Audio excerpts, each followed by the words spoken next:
السلام علیکم ورحمۃ اللہ تعالی وبرکاتہ۔ الحمد للہ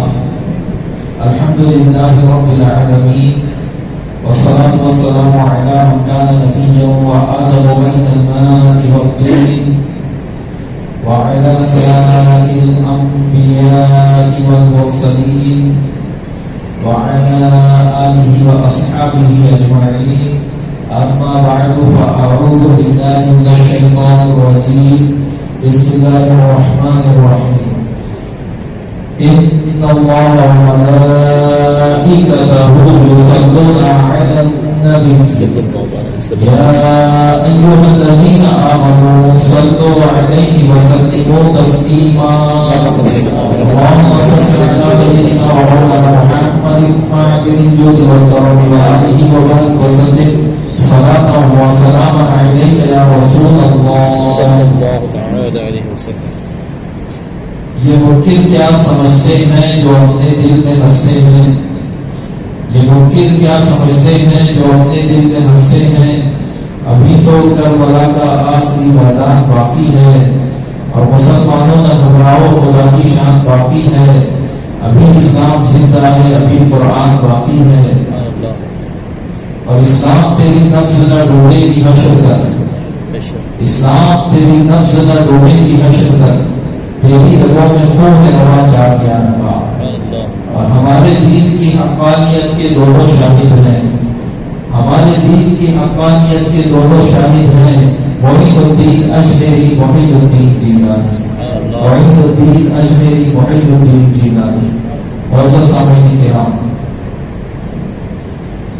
آج خاص طور سے ہندوستانی مسلمانوں کو جو ایک بہت بڑا خطرہ جو ان کے دروازے میں دستک دے رہا ہے، وہ آنے والے نسلوں کے دین اور ایمان کی حفاظت کا معاملہ ہے۔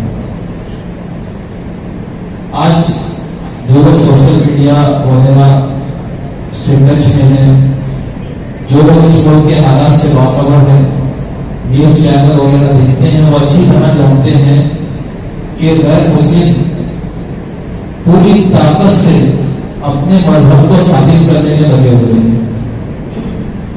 مشرکین بت پرست نجاست کھانے والے پوری طاقت و قوت کے ساتھ، پورے لوازمات کے ساتھ ٹی وی چینلوں پر، نیوز پر، سوشل میڈیا میں اپنے باطل اور گندے دھرم کو حق اور صحیح ثابت کرنے میں لگے ہوئے ہیں۔ اور نہ صرف یہ بلکہ ان کے سامنے جو سب سے بڑا ٹارگیٹ ہے اسلام کو وہ ٹارگیٹ بھی برابر کرتے رہتے ہیں۔ اسلام کے اوپر جھوٹے الزامات لگا کر کیچڑ اچھالنے کی کوشش کرتے ہیں۔ اسلام میں جو بات نہیں ہے اس کو بھی اسلام کی طرف منسوخ کر کے پیش کرتے ہیں، اور بحث وغیرہ کرواتے ہیں پروگرام میں، تو سامنے جو مسلمانوں کا نمائندہ ہوتا ہے وہ انتہائی جاہل اور انتہائی کم صلاحیت والا انسان ہوتا ہے، جو سامنے والے کا صحیح جواب نہیں دے پاتا، اور لوگ سمجھنے لگتے ہیں کہ اسلام ایسا ہی ہے کہ ان کے پاس، مسلمانوں کے پاس کوئی جواب نہیں۔ یہ حال ہو گیا ہے، اور ایسی صورت میں ہمارے پاس ان کے ٹکر کا کوئی پلیٹ فارم ایسا نہیں ہے کہ ہم ان کا دندہ شکن جواب دے سکیں۔ ایسے وقت میں بہت بڑا خطرہ جو ہمارے آنے والی نسلوں کے لیے ہے، وہ ان کے ایمان کا سوال ہے، ان کے دین کا سوال ہے۔ اگر یہی حال رہا، لوگ اپنے بچوں کو علم دین پڑھاتے نہیں ہیں، اسلام سکھاتے نہیں ہیں، نہ تفسیر کی تعلیم دیتے ہیں، نہ عقائد کی تعلیم دیتے ہیں، نہ سیرت مصطفیٰ پڑھاتے ہیں، آنے والی نسلیں اگر اسی طرح جاہل رہی اور اس طرح کے سوشل میڈیا پلیٹ فارم سے وہ اسلام کو سمجھنے کی کوشش کرتی رہی، وہ سمجھنے کی کہ یہ جو چل رہا ہے یہی اسلام ہے۔ ایک وقت ہوا آئے گا، اللہ نہ کرے، کہ مسلمان جو ہے اسلام چھوڑ کر باطل دھرم اختیار کرنے لگ جائیں گے۔ یہ ایک بہت بڑا خطرہ ہے جو آنے والی نسلوں کے سر پہ بن رہا ہے۔ آج ہمارا الحمدللہ اتنے مضبوط مسلمان ہیں، ہم نے جس سماج و معاشرے میں آنکھ کھولی ہے، جاہل سے جاہل مسلمان وہ بھی بت پرستی کو شرک سمجھتا ہے، بت پرستی کو جہالت سمجھتا ہے، اور بت پرستوں کے اس نجاست کھانے والے دھرم کو باقی دھرم سمجھتا ہے اور انتہائی عقل و فکر سے گرا ہوا مذہب سمجھتا ہے. کیوں؟ کیونکہ ہمارے سماج و معاشرے میں ہمیں جو اسلامی اقدار ملی ہے اس کی وجہ سے یہ ہے. لیکن اب جب ہماری نئی نسل ہوش سنبھالے گی، وہ ٹی وی دیکھے گی، نیوز چینل دیکھے گی، سوشل میڈیا سے جڑے گی، ہم آنے والی نسلوں کو ان سب چیزوں سے دور نہیں کر سکتے. یہ زمانہ انٹرنیٹ کا زمانہ ہے. سب کے ہاتھ میں آئی فون ہے، اینڈرائڈ موبائل ہے، اس کے ذریعے پوری دنیا مٹھی میں کیے ہوئے ہیں. انٹرنیٹ اور ان نیوز چینلوں سے ہم آنے والی نسلوں کو دور نہیں کر سکتے کہ ان کے فسادات سے دور ہو جائے. اور ہم دین بھی نہیں سکھا رہے ہیں. قرآن کی تفسیر، توحید کے دلائل، سیرت مصطفیٰ صلی اللہ علیہ وسلم کا روشن بیان کچھ نہیں سکھا رہے ہیں. تو کیا ہو گیا؟ آنے والی نسلیں سمجھیں گے کہ یہ جو ٹی وی پر دکھا رہا ہے یہی اسلام ہے. تو وہ کہیں گے اگر یہی اسلام ہے تو ہم کو اسلام پر نہیں کرنا ہے. اللہ نہ کرے، اللہ نہ کرے، بہت بڑا خطرہ ہے اور بہت زیادہ توقع ہے کہ ایسا ہوگا. کیونکہ مسلمانوں کو کوئی پرواہ نہیں ہے. غیر مسلم پورا کام کر رہے ہیں، ان کی حکومت ہے، ان کی اکثریت ہے، پیسوں کی رین دین ان کے پاس زیادہ ہے. اس کے باوجود پوری طاقت سے وہ اپنے باطل دھرم کو صحیح ثابت کرنے میں لگے ہوئے ہیں دن رات، اور اسلام کو ٹارگیٹ بنانے میں لگے ہوئے ہیں. تو دیکھیے، ایک قانون ہے فطرت کا اور ایک قانون ہے شریعت کا. فطرت کا قانون یہ ہے من جنتا وجہ، جس نے کوشش کی اس نے پایا. اس میں معافی نہیں ہے.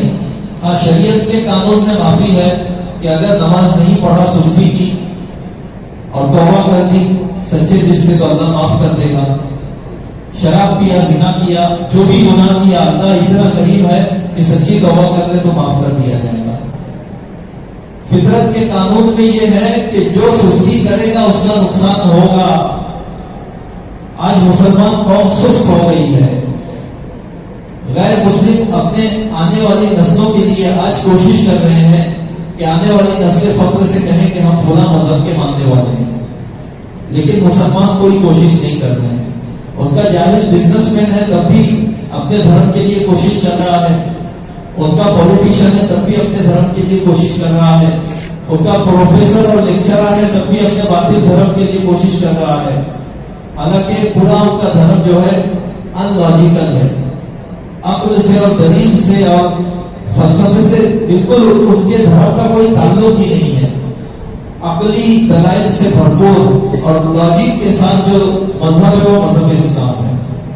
لیکن ہم اس مذہب کو غیر مسلموں کے سامنے پیش کرنے سے عاجز آ گئے. غیر مسلموں کے سامنے صحیح پیش کرنا یہ تو بات کی بات ہے. ابھی ہم خود نہیں سیکھ پا رہے ہیں، اپنے بچوں کو نہیں سکھا پا رہے ہیں. یہ بہت بڑی خرابی ہے. اور اگر ہم یہ سستی کریں گے تو قانون فطرت ہے کہ جو سستی کرتا ہے وہ ناکام ہوتا ہے، وہ مغلوب ہوتا ہے. ہم نے دیکھا ہے کہ کس طریقے سے منگولوں نے عالم اسلام پر حملہ کیا تو لاکھوں نہیں کروڑوں مسلمانوں کو تہہ تہہ کر دیا. مسلمانوں کے بڑے بڑے شہروں پر قبضہ کر دیا. ہم نے یہ بھی دیکھا کہ اندلس کے مسلمانوں نے جب سستی کی تو اسلام برحق ہونے کے باوجود اندلس سے مسلمانوں کا صفایا ہو گیا. کیوں؟ کیونکہ قانون فطرت ہے، جو سستی کرے گا وہ مغلوب اور ناکام ہوگا، اور جو محنت کرے گا وہ کامیاب ہوگا.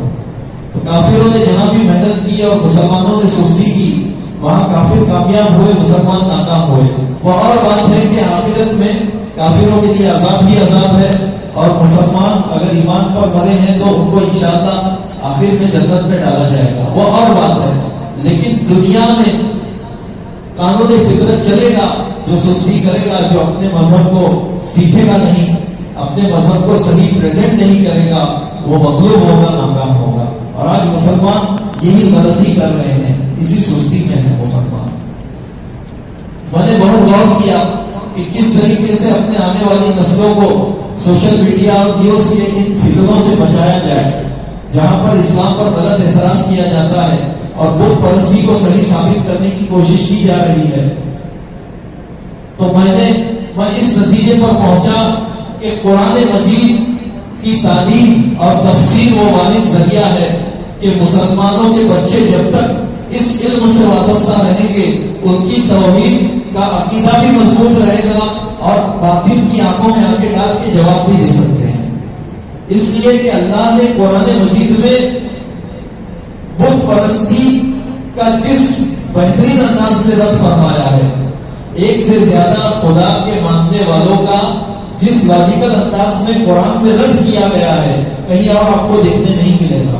تو اگر آپ قرآن پڑھیں گے، قرآن کی ان آیتوں کی تفسیر میں غور کریں گے، اپنے بچوں کو قرآن پڑھائیں گے اور اپنے بچوں کو اس طرح کی تفسیر کے درسوں میں حاضر کرائیں گے، لا کے بٹھائیں گے، تو انشاءاللہ بڑے سے بڑا ان کا اسکالر آ جائے اور بت پرستی کو حق ثابت کرنے کی کوشش کرے، ہمارے بچے کا ایمان ٹس سے مس نہیں ہوگا، کیونکہ قرآن کے نور ہدایت سے اس کا دل روشن اور منور ہو چکا ہوگا.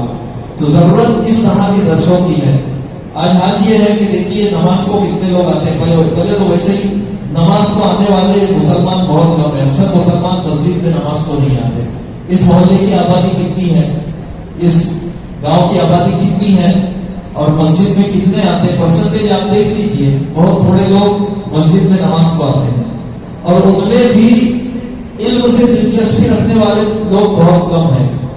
بہت تھوڑے لوگ، آپ حضرات جتنے بیٹھے ہیں ماشاءاللہ اللہ تعالیٰ آپ کو جزائے خیر دے، نمازی آپ سے بھی زیادہ تعداد میں آتے ہیں مسجد میں، لیکن سب بیٹھتے نہیں. پھر اس کے بعد جو لوگ مسجد میں بیٹھتے ہیں ان میں بہت کم ایسے لوگ ہیں جن کی یہ طلب اور تڑپ ہوتی ہے کہ ہمارے بچے بھی دینی علم سیکھیں، ہمارے بچے بھی یہ سارے علوم اور تفسیر اور حدیث وغیرہ کی معلومات لیں تاکہ ان کا ایمان مضبوط ہو.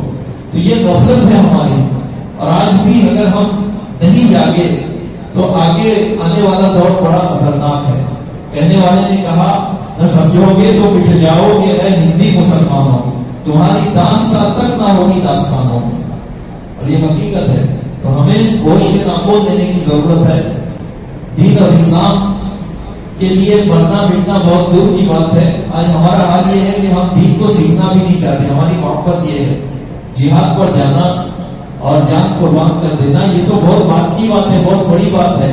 آج مسلمان اس قدر دین کا درد اس کے دل سے نکل چکا ہے کہ وہ وقت کی قربانی دے کر اس طرح کے درسوں میں بیٹھنے کے لیے تیار نہیں، نہ خود علم حاصل کر رہا ہے نہ اپنے بچوں کو سکھا رہا ہے. قانون فطرت کے مطابق حالات تو بہت خراب نظر آتے ہیں، لیکن اگر آج بھی مسلمان اس کا احساس کر لیں اور اپنا سدھارا کریں، خود علم حاصل کریں، قرآن پڑھیں، روزانہ تھوڑا سا چند موقع قرآن سیکھیں، کسی عالم دین سے اس کی تفسیر سیکھیں اور اپنے بچوں کو بھی سکھائیں، تو قرآن کی آیتوں میں اسلام کو جس بہترین انداز سے ثابت کیا گیا ہے اور اسلام کی حقانیت پہ جتنے بہترین دلائل دیے گئے ہیں ان کو آپ سنیں گے تو آپ کا ایمان اتنا مضبوط ہو جائے گا کہ پھر کوئی بھی غیر مسلم کتنا بھی بھڑکانے کی کوشش کرے آپ کا ایمان ٹس سے مس نہیں ہوگا. اور ایمان یہی تو سب سے بڑی دولت ہے. اس لیے کہ اگر ایمان پر خاتمہ ہو گیا تو گنہگار تھا بھی تو یا تو کچھ عذاب ہوگا یا تو اللہ تعالیٰ بغیر عذاب کے بخش دے گا. اس کے حبیب صلی اللہ علیہ وسلم کی شفاعت نصیب ہوگی، جیسا کہ فرمایا شفاعتی لأہل الکبائر من امتی. ابو داؤد کی حدیث ہے کہ میری شفاعت میری امت کے بڑے بڑے گنہگاروں کے لیے. تو یا تو ہمارے نبی کی شفاعت ملے گی یا اس قدر گیا گزرا کوئی ہے کہ شفاعت سے بھی محروم رہا تو جہنم میں جائے گا. لیکن صحیح بخاری کی روایت ہے کہ آخر میں جہنم سے ہر اس شخص کو باہر نکالا جائے گا جس کے دل میں ذرہ برابر بھی ایمان ہوگا اور اسے جنت میں ڈال دیا جائے گا. تو ایمان وہ دولت ہے کہ آخرکار جنت ملنی ہے. ایمان پر اگر کوئی مر گیا تو اس کی زندگی کامیاب ہے، اور اگر کوئی مرتے وقت ایمان پر نہ تھا، اسلام کے متعلق اس کے دل میں شکوک و شبہات پیدا ہو گئے معاذ اللہ، یا وہ کوئی باطل عقیدہ اپنا بیٹھا جو کفر ہے اور اسی حالت میں مر گیا، تو قرآن مجید میں پروردگار عالم نے فرمایا وَمَن يَرْتَدِدْ مِنكُمْ عَن دِينِهِ فَيَمُتْ وَهُوَ كَافِرٌ فَأُولَٰئِكَ حَبِطَتْ أَعْمَالُهُمْ فِي الدُّنْيَا وَالْآخِرَةِ وَأُولَٰئِكَ أَصْحَابُ النَّارِ هُمْ فِيهَا خَالِدُونَ. اگر کفر پر مر گیا تو ان ساری نعمتوں کا کوئی فائدہ نہیں، اب اس کا مقدر ہمیشہ ہمیشہ جہنم میں جلنا ہو گیا.